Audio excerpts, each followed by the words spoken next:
And Jesus doesn't follow those rules. He talks to women in public. He includes them as his disciples. They learned from him. He encounters women in a public space and has a deep theological conversation with them. Welcome to the Eden Podcast, where we true the verse of Genesis 3:16, and we discover that God didn't curse Eve or Adam or limit woman in any way. Well, we're doing a little bit of an after show from the Eden Podcast with Carolyn Custis James, and I've been impressed with her research on Tamar and Judah. So I'd like to ask you a little bit. Can you talk to us about Judah? Well, I didn't come up with this on my own. I learned from Old Testament scholars that they were looking at biblical narratives in a different way and studying them as literary writings. And so this story was one that really changed. One of the things that changed was that they corrected the translation. So the story of Judah is that he's left his family, the family of the covenant family of promise, and he's moved down into the area of the Canaanites, and he starts behaving like a Canaanite. And he marries a Canaanite, and he has 3 sons. And the oldest son is married to he marries his son, father's arranged marriages, and that he married his son to a Canaanite girl, Tamar. And usually in biblical marriages, the bride is pretty young because puberty was what signaled marriageability. So young teenager. But anyway, her first husband is abusive, and God takes his life. And so according to tradition and patriarchal practices, that when a son dies, the son, surviving son, is obligated to marry the widow if she hasn't produced a son, and produce a son who will take the dead man's place on the family tree. Well, Judah marries her to his son number 2. According to primogeniture, which is the linchpin of patriarchy, the firstborn son, or the oldest son in the family, will inherit a double inheritance. He's like a crown prince. And so the firstborn, when Judah divides his estate, he has 3 sons. He'll divide it in 4 parts. And son number 1 will get half. He'll get 2 parts. And the other 2 will each get a 4th. So when son number 1 dies, dad has to reconfigure things. And he takes his estate and he divides it in 3 parts for the 2 sons. And the surviving oldest son is going to get 2/3 double inheritance, and the youngest son will get 1/3. So everybody gets a big raise. And the second son isn't going to do this. He's not going to cooperate. And so, and he is abusive of Hagar. He uses her for pleasure, but he will not impregnate her. And he loses his life too. So Judah has 1 son left.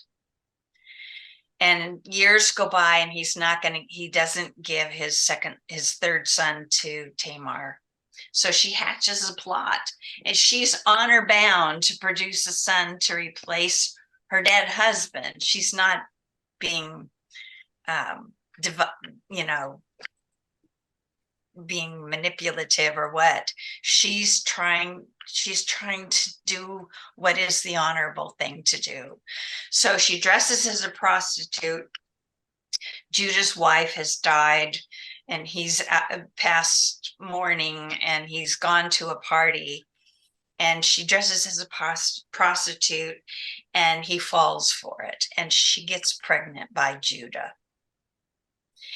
He doesn't have any way to pay her, so she takes his ID, is what it is. In modern terms, she would have his passport and his driver's license, and he doesn't know it's Tamar.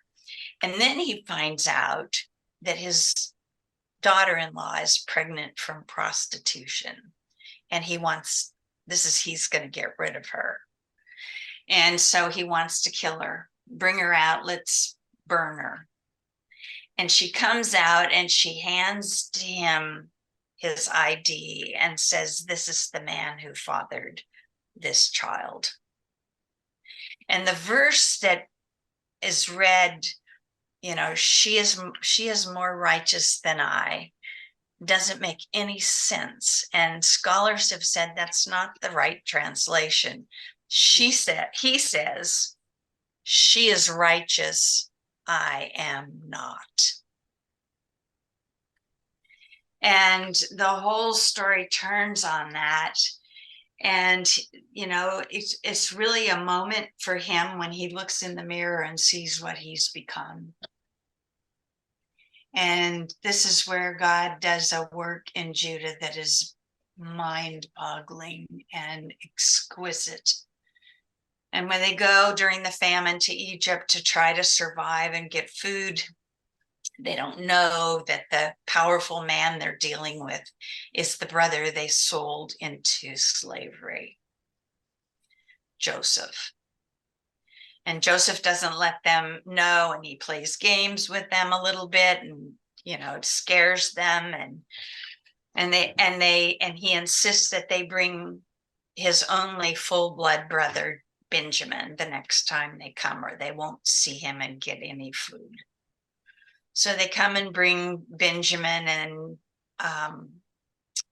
and anyway, it's a long story what happens there, but what ultimately happens is that Benjamin's life is at stake, and Joseph, they don't know it's Joseph, this Egyptian leader, is threatening to kill him or make him a slave for life. And Judah steps forward and offers his own life in place of Benjamin's, because he knows it will kill his father to lose his favorite son.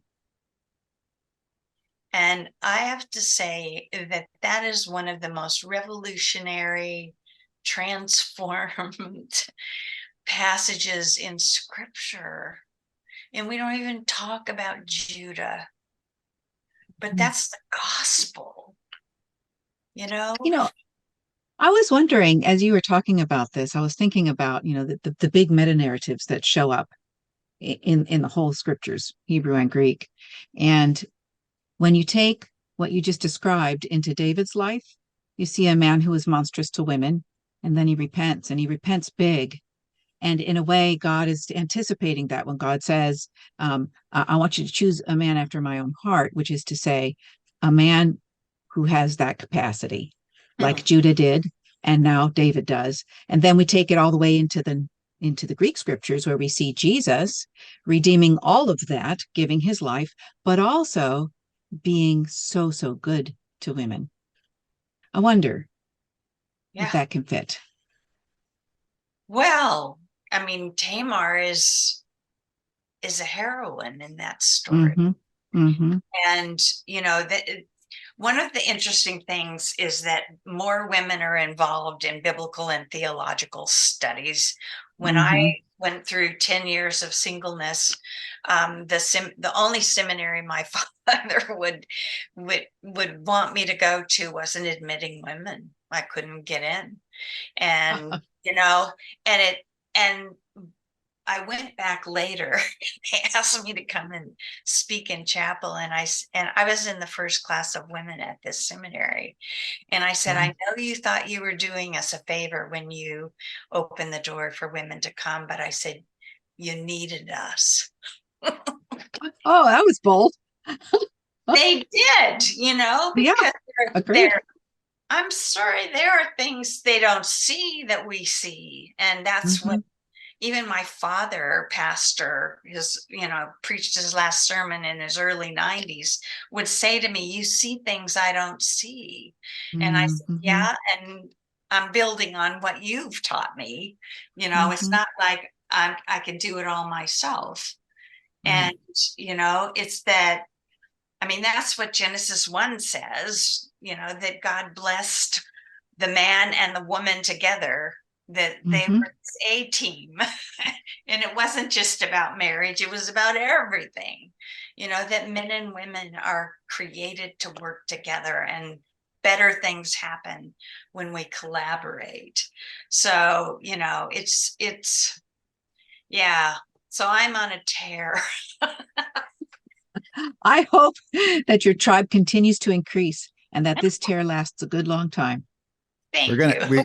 I have to bring it to a close here. We've been doing an extra bonus episode here with Carolyn Custis James on the Eden podcast. Thank you so much, Carolyn. Tru316 Foundation is the home of the Eden podcast. Join us for $3.16 a month or more. Let's true the verses on the key passages on women and men. Go to tru316.com/partner.